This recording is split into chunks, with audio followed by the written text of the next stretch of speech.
Você ouve Rádio Voz, semeadores das últimas horas. Seja o nome do Senhor. Oh, aleluia, Jesus. Você pode dar glória a Deus? Glória a Deus. Glória a Deus, aleluia. Glória a Deus. Graça e paz, irmãos, amém? Amém. Paz do Senhor. Estamos mais uma sexta-feira Glória a Deus. aqui reunidos na presença do Pai, com o intuito de adorarmos a Ele, exaltarmos o Seu nome e dizer o quanto Jesus é bom. Quero nessa noite trazer essa meditação, hoje sexta-feira, 28 de agosto de 2015. Quero meditar com os irmãos no livro de Salmos.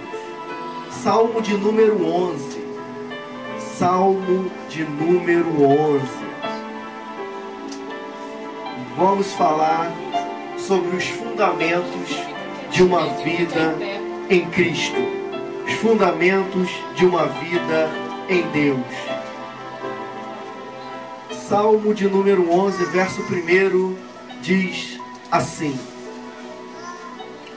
No Senhor confio, e como dizeis a minha alma, que escape ao monte qual ave, porque eis que os iníquos estendem o arco e dispõem suas flechas sobre a corda, para flechar as escuras os retos de coração. Verso 3: Se os fundamentos são destruídos, o que poderá fazer o justo? Grave esse versículo. O Senhor está em seu santo templo. O Senhor tem no céu seu trono. Senhor, os seus olhos veem tudo. Suas pálpebras esquadrinham os filhos dos homens. O Senhor prova o justo e o ímpio. Sua alma aborrece ao que ama a violência. Sobre os maus fará chover calamidades, fogo, enxofre e vento abrasador serão a porção do cálice deles, porque o Senhor é justo e ama a justiça. Os retos contemplam o seu rosto. Diga amém. Amém. Meus irmãos, nós queremos destacar nesse capítulo que nós lemos, de aproximadamente 7 versos, nós queremos destacar o verso de número 3. Ele vai dizer o seguinte: se os fundamentos são destruídos, o que poderá fazer o justo?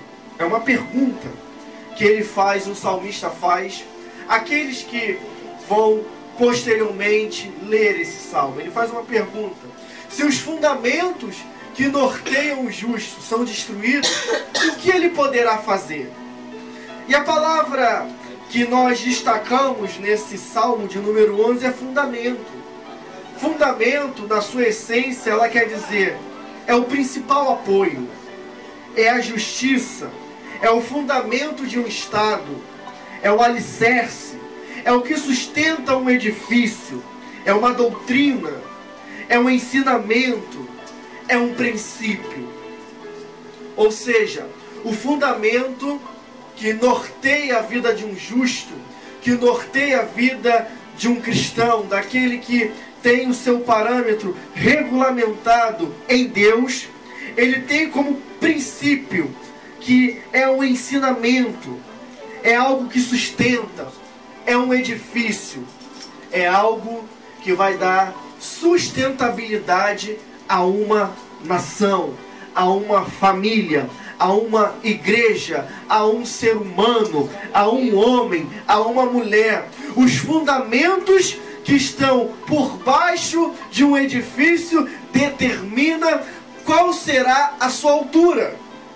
Para um prédio ter 4 andares, é necessário ter boas estacas, bons fundamentos, para que ele não possa ser abalado com o vento, para que ele não possa ser abalado com uma tempestade, para que ele não possa ser deteriorado com a chuva, com o sol, com o dia, com a noite, com a garoa. Os fundamentos que estão por baixo da terra sustentam e diz como será o edifício.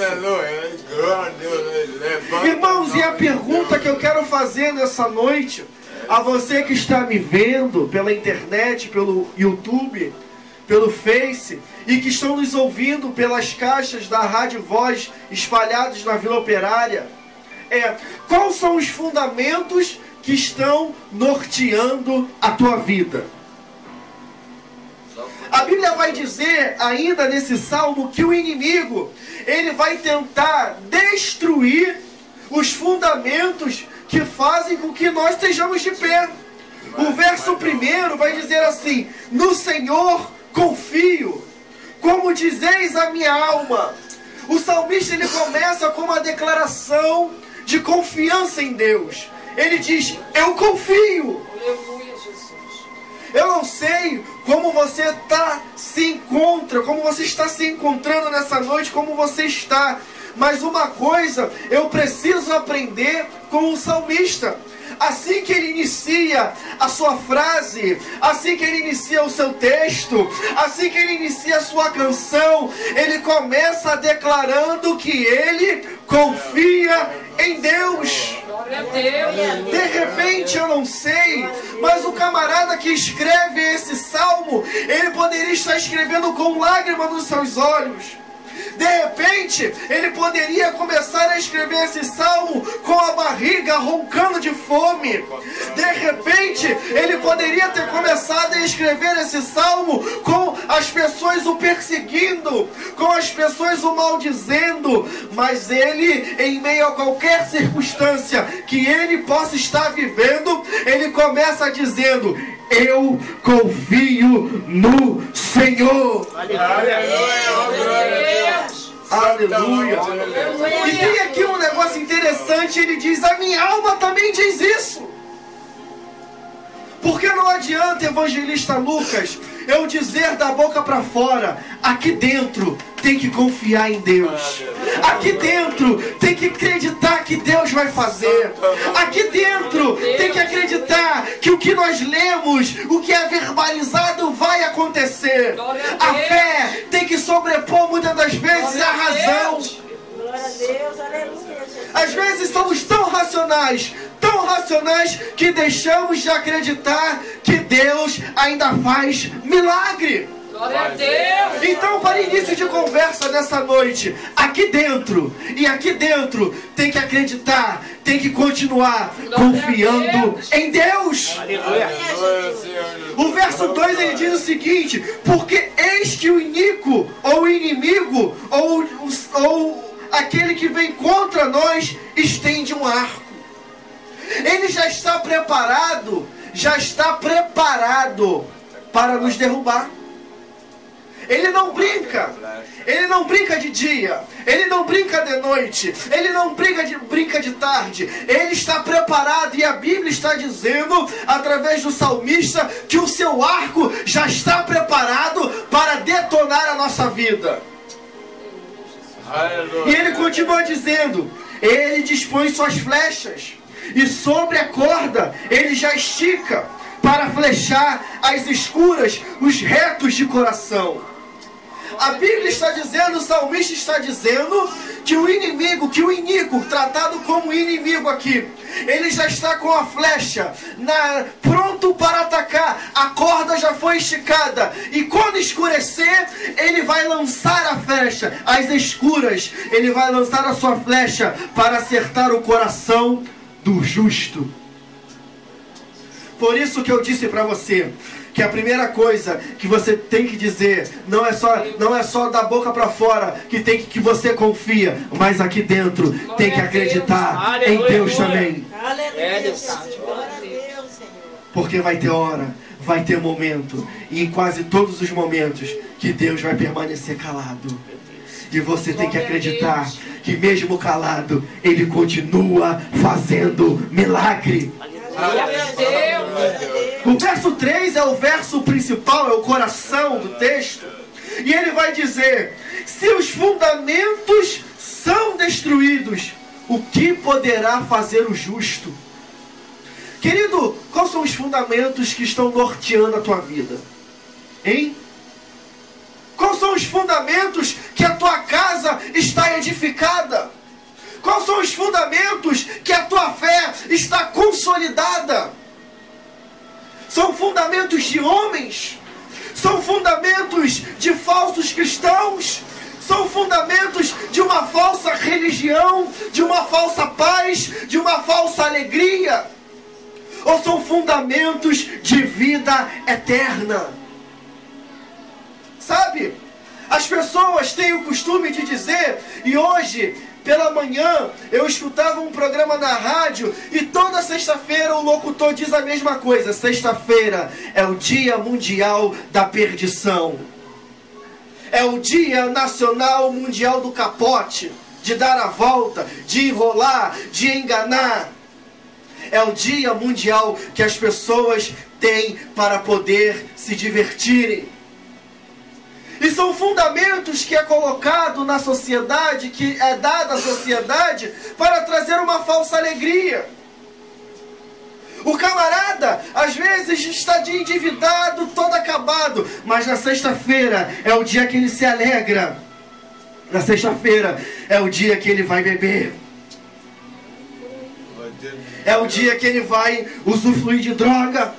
Vai ficar alto, vai ficar doidão, vai ficar cheio. E aí ele vai achando que aquilo é uma alegria, que aquilo é o suficiente. E aí, meu amigo, no dia seguinte, os fundamentos foram destruídos.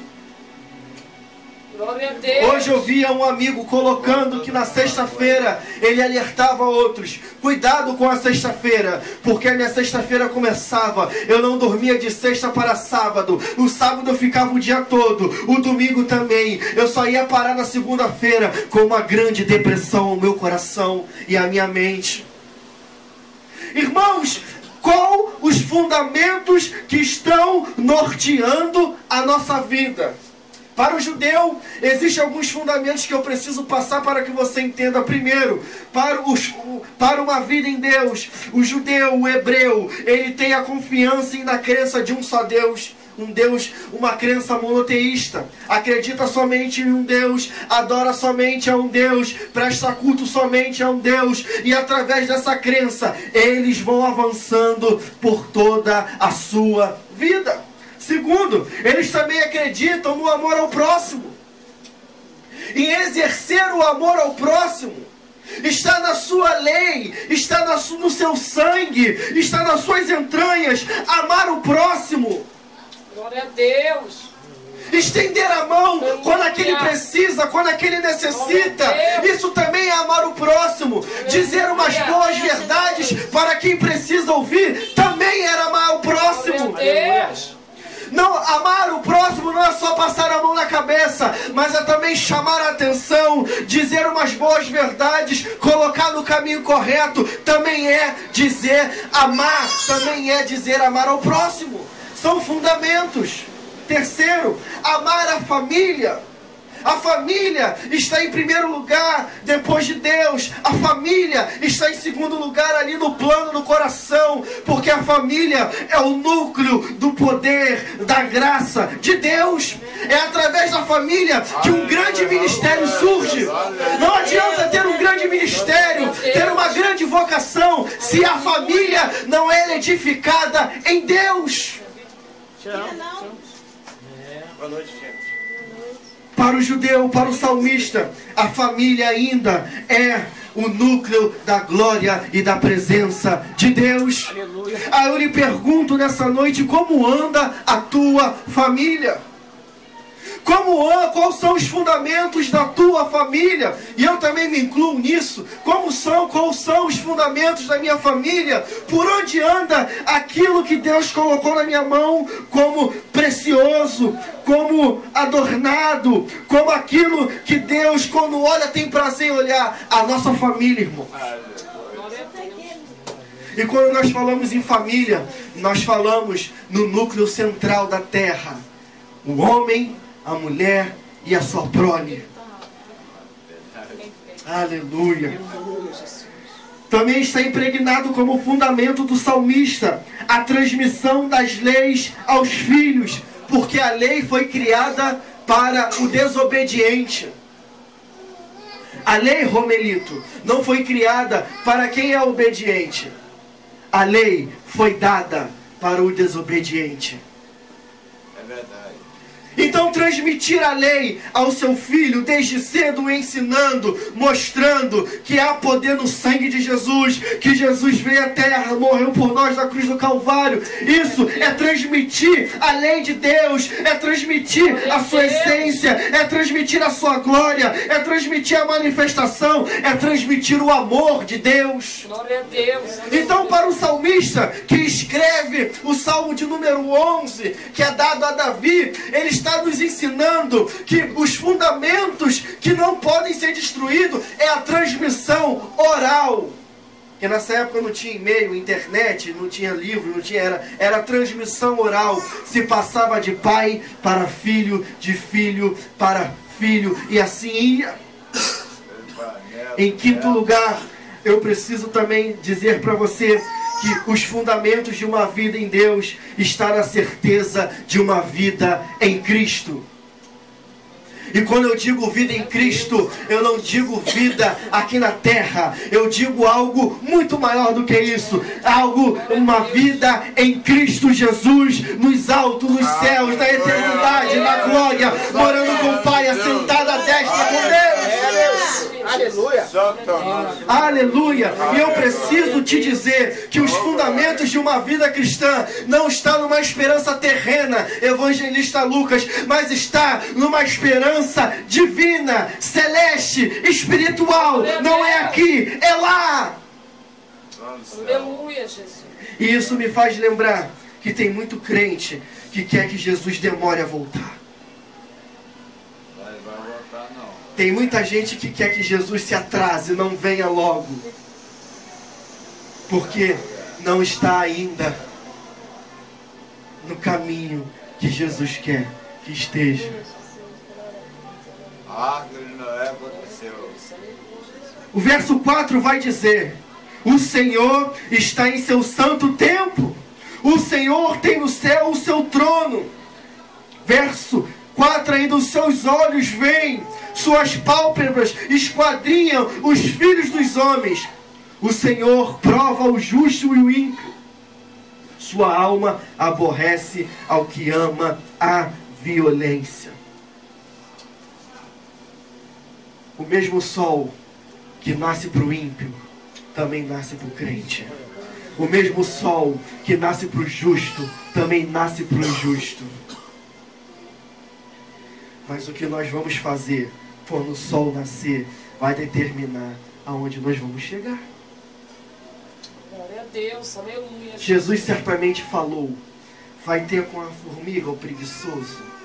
Glória a Deus. Por quê? Nós observamos essa expressão bíblica: vai ter com a formiga, ó preguiçoso.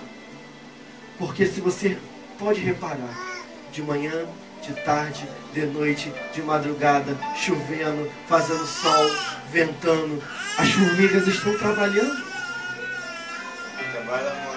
Elas estão trabalhando com o intuito de deixar algo para a sua geração que vai vir. Está trabalhando, está caminhando, está andando, não está parada. Ela continua trabalhando, andando. Jesus certamente falou: meu Pai trabalha até agora, eu também vou trabalhar.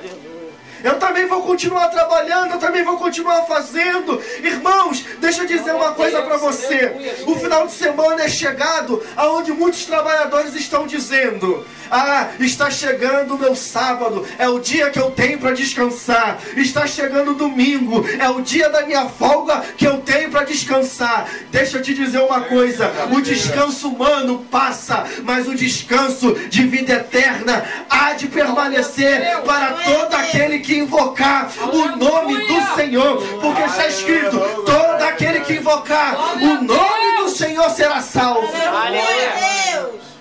De repente você está cansado, está fadigado, não aguenta mais andar, não aguenta mais caminhar, está achando que a tua vida não tem mais um rumo, não tem mais um destino. Mas nessa noite eu quero dizer para você: há poder no sangue de Jesus. Não para ainda não. Deus ainda pode te surpreender de repente. Irmãos, isso me faz lembrar uma passagem que está no livro de Atos, capítulo 16. E 2 homens, evangelista Romelito, estão numa situação adversa.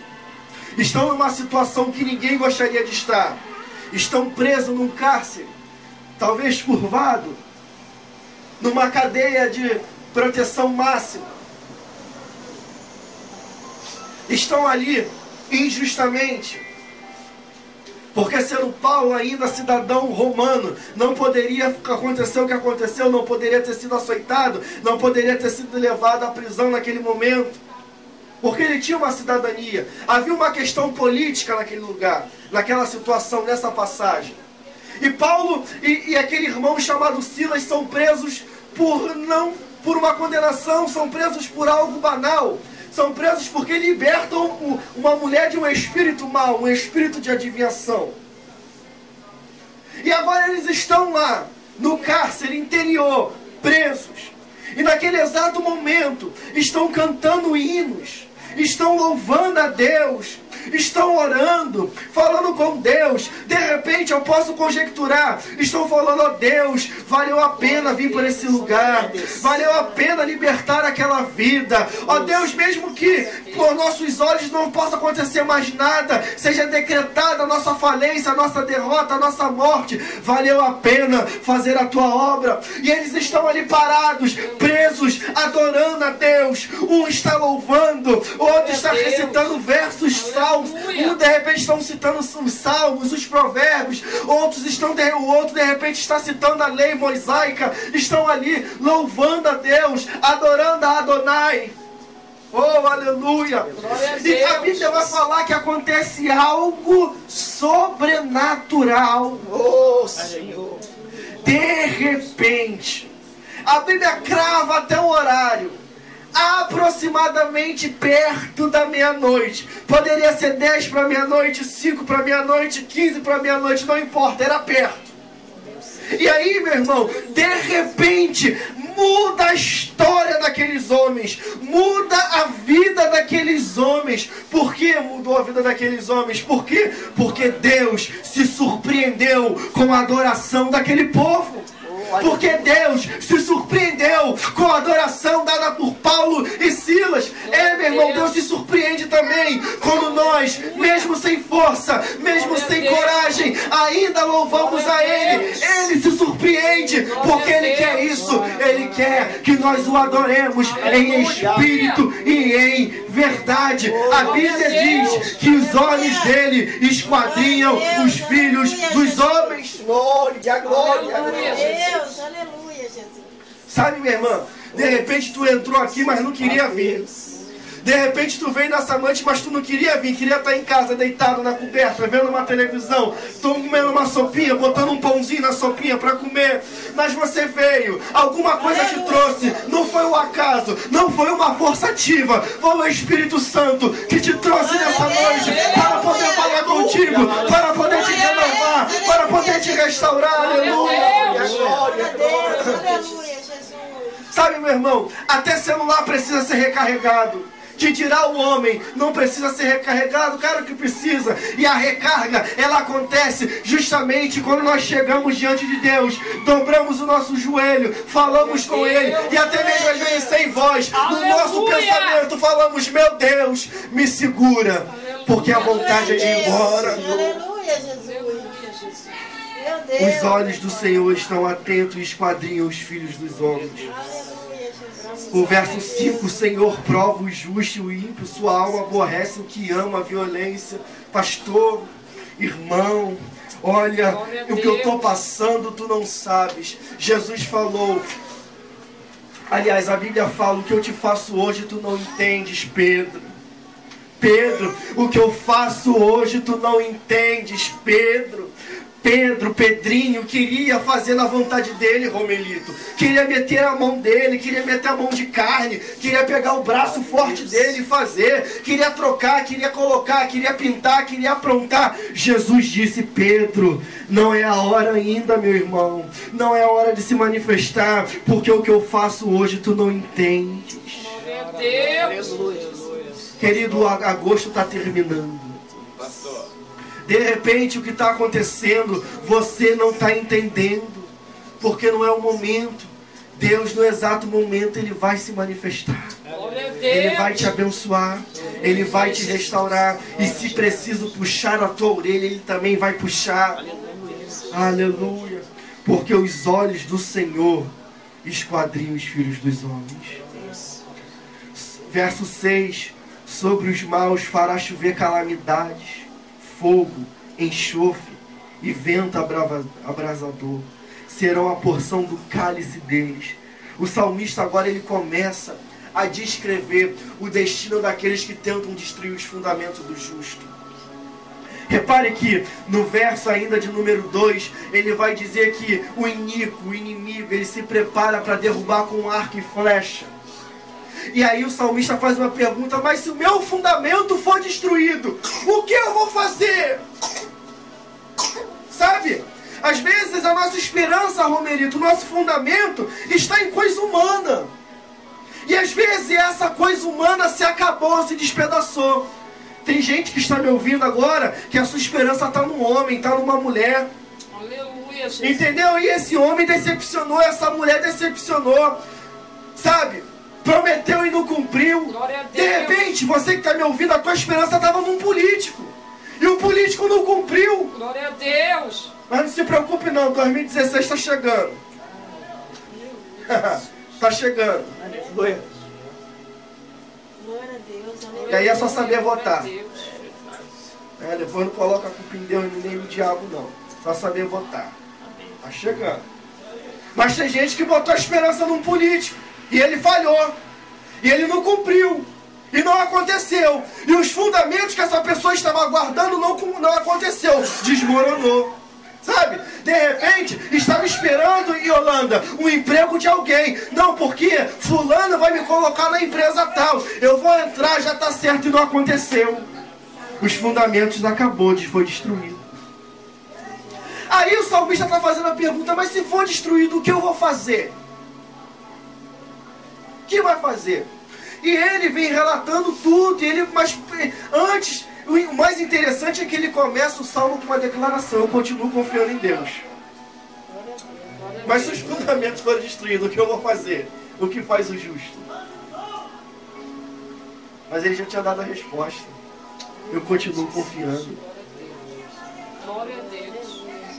Sabe? Aleluia, Jesus. De repente, tu confiou, tu se entregou, tu abriu teu coração, tu entrou num relacionamento e se entregou totalmente, e não deu certo.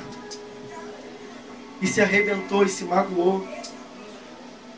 Escuta, você que está pela comunidade agora, de repente, se entregou a um homem que dizia que te ama, mas não te amava nada. E aí depois de 9 meses tu viu o resultado e agora se vê o que eu vou fazer. Está procurando remédio, médico, chá, para tentar tirar uma criança. Não faz isso não. A partir de agora tem uma nova vida em Cristo. A vida, só quem pode tirar é Deus. Mas se os fundamentos forem destruídos, o que fará o justo? Continua confiando em Deus. Graças a Deus. Verso 7. Porque o Senhor é justo e ama a justiça, e os retos contemplam o seu rosto. Aleluia, Jesus. Glória a Deus. Irmão, tem algo tremendo aqui. Aleluia. Tem algo bom. Glória a Deus. Está dizendo que o Senhor é justo e Ele ama a justiça. Sabe, tem gente que às vezes está se sentindo injustiçada. Só que a maior justiça não é a justiça do advogado. Não é a justiça do doutor, do juiz. A maior justiça não é do homem. A maior justiça, ela é de Deus.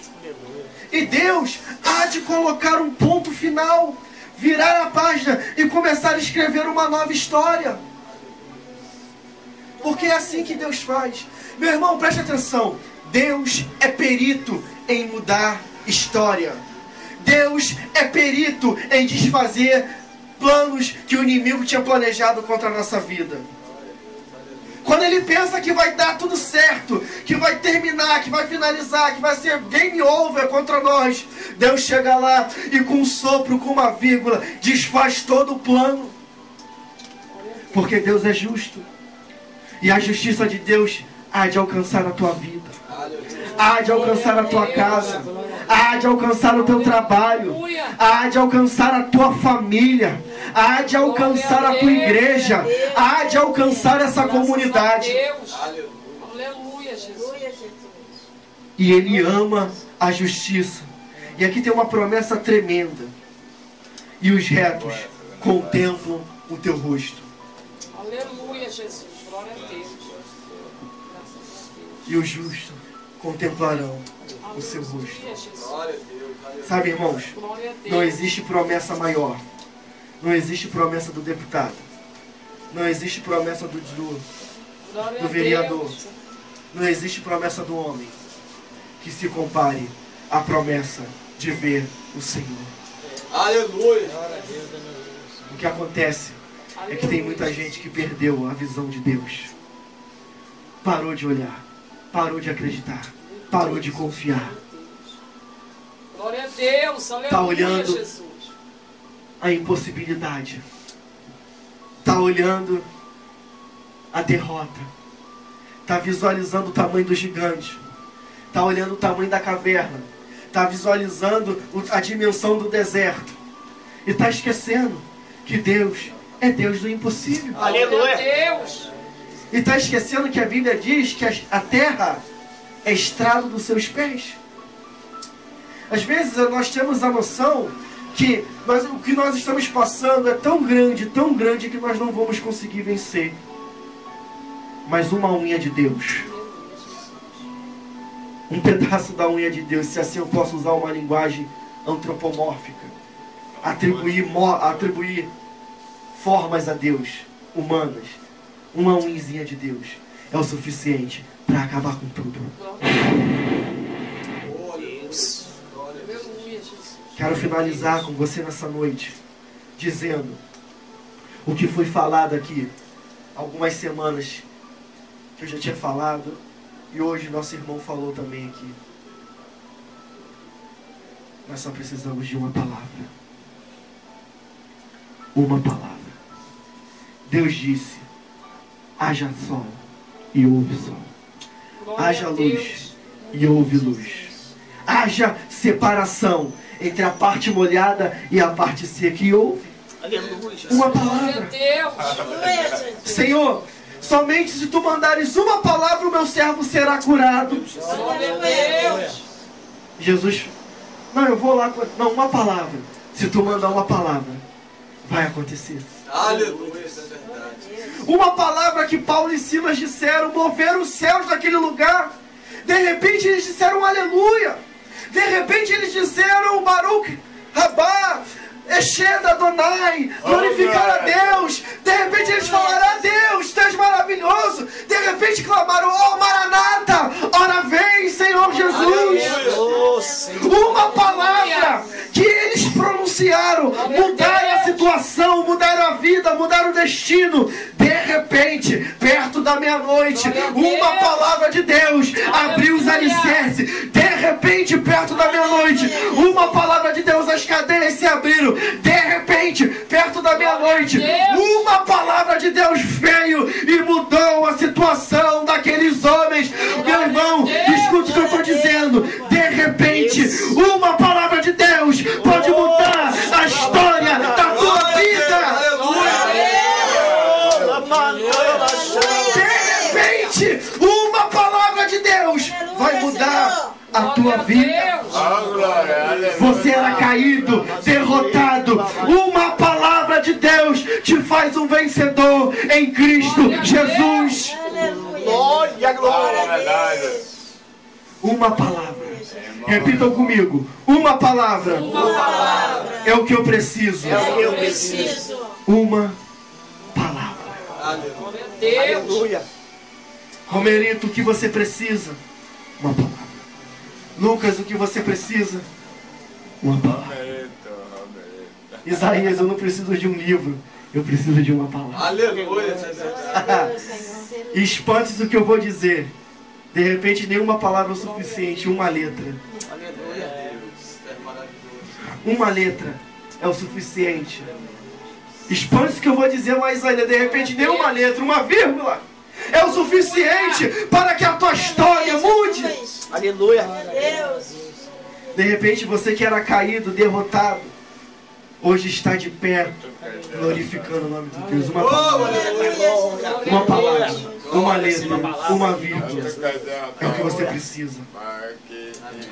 De repente você está me ouvindo aí pela comunidade, está em alguma viela deitado, caído. Não tem mais uma esperança. Eu quero dizer para você, Jesus continua fazendo milagre. Aleluia. Uma palavra é o que você precisa. Aleluia. Para finalizar, eu preciso também te dizer que não adianta você pegar fé na carona dos outros. Uma palavra é o que você precisa, mas o que você precisa também fazer é acreditar e continuar confiando em Deus. O salmista, no início do Salmo 11, ele fala: eu continuo confiando em Deus. Eu não tenho comida, eu continuo confiando em Deus. Minha mulher foi embora, eu continuo confiando em Deus. O Ronelito está de mal comigo, eu continuo confiando em Deus. Eu não tenho R$5 para cortar o cabelo, eu continuo confiando em Deus. Porque de repente, uma palavra pode mudar a história da tua vida. Feche seus olhos, por favor. Vamos orar. No nome de Jesus.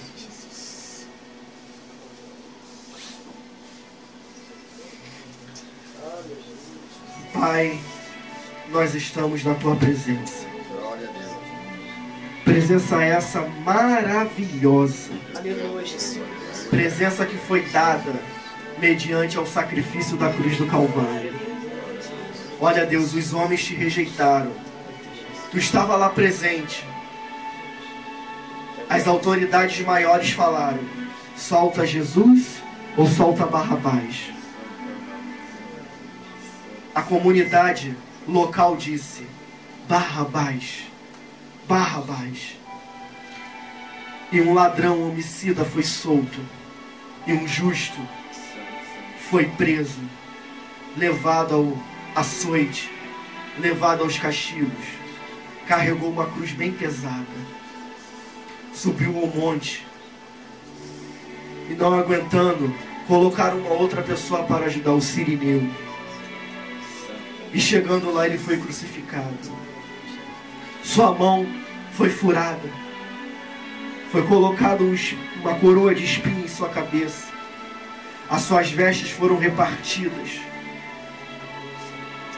Ele foi levantado, como ovelha muda foi levado ao matadouro. E lá foi colocado. E mesmo assim, naquele lugar de sofrimento e dor, alguém ainda escarneava dele, dizendo: se tu é Deus, desça dessa cruz agora. Enquanto isso, o outro ao seu lado disse: fique quieto, nós estamos aqui porque merecemos, mas ele não. Ele é justo, ele não merece estar aqui. E esse homem falou: mestre, quando entrares no teu reino, lembra-se de mim. Jesus, ainda com um olhar de misericórdia, disse: ainda hoje estará comigo no paraíso. E num dado momento ele fala: Pai, por que me desamparaste? Porque o pecado de toda uma geração estava sobre ele. Ele estava se fazendo maldição em nosso lugar. A maldição que a cruz carrega de alguém que era malfeitor, de alguém que era um homicida, que era um ladrão, que era alguém que tinha que ser condenado pelas leis romanas, levada na cruz. Jesus agora está pegando toda toda carga de maldição, toda carga de sofrimento, está levando sobre si, e como um cordeiro está sendo imolado em sacrifício para que vidas possam sorrir hoje. Jesus é condenado, é massacrado, é morto, é furado no seu lado, e por fim ele fala: está consumado, e entrega o seu espírito ao Pai. Naquele exato momento a terra escurece, o véu do templo é rasgado de ponta a ponta. Há uma conexão entre os céus e a terra. O pecado que norteava a nossa vida, que fazia de maldição, que era cédula contrária à nossa vida, que era uma confissão de culpa, era uma dívida que estava lá incalculável, Jesus arrancou na cruz do Calvário e disse: a partir de hoje ele está liberto, a partir de hoje ela está liberta, a partir de hoje o meu sangue justifica todo aquele que invocar o meu nome. E agora o caminho está livre até Deus, através da pessoa de Jesus. O caminho está livre, e agora eu tenho livre acesso ao Pai. Muito obrigado a Deus pelo sacrifício da cruz do Calvário. Obrigado pelo novo pacto, pela nova aliança que tu fez em nós. Obrigado a Deus, porque nós estamos aqui nessa noite e temos a certeza que confiamos em Ti. Aleluia, glória a Deus. Deus, isso foi muito fácil para mim dizer, porque eu acredito, eu confio. Um dia alguém me ensinou isso, eu aprendi. Agora essas pessoas que estão ouvindo, ó Deus, elas precisam também entender esse sacrifício. Como disse o nosso irmão, Jesus não deve ser só lembrado no dia 25, uma data comercial, não. Ou na Páscoa, que nós lembramos da sua morte, não. Jesus deve ser lembrado todos os dias, porque Jesus é a razão do nosso viver. Jesus é a razão da nossa vida. Por isso, eu quero declarar essa noite que a Vila Operária precisa conhecer Jesus.